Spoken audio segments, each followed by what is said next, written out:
Kamusta po kabayan? So sa video ito, sasagutin po natin ang paulit-ulit na katanungan kung ano mga agency po ang tumutulong sa ating mga kapwa Pilipino na magkaroon ng opportunity na makapunta dito sa New Zealand. So sa video ito, i-share ko po sa inyo ang iba't ibang agency na yan. So simulan po natin sa video ito.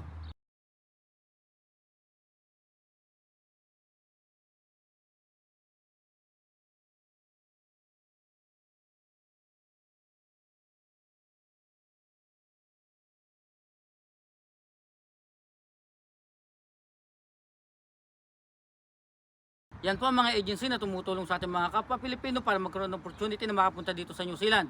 So ang mga agency po yan ay no placement fee, no processing fee at no salary deduction. Ibig sabihin zero cost po ang pag-apply po sa kanila kung kayo po ay mag-apply papunta dito sa New Zealand.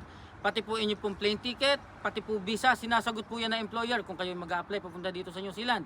So napakadali lamang po na inyong gagawin. Ipapollow nyo lang po ang kanilang FB page. Diyan po sa FB page nila, ipinopost po nila ang kanila pong mga job hiring. So sa kanila pong FB page nakalagay ang qualification, requirements at ang procedure po ng pag-apply para makapunta dito sa New Zealand. 100% tutulungan po kayo ng mga agency na yan at uulitin ko, yan po ay legit. Kaya po mga kabayan, makakasigurado po kayo na kayo po ay makakaiwas sa scammer. Muli po mga kabayan, sana maging video ito ay makatulong sa ating mga kababayan na nangangarap makapunta dito sa New Zealand. Muli kabayan, maraming salamat po, mag-iingat po tayo palagi at God bless po.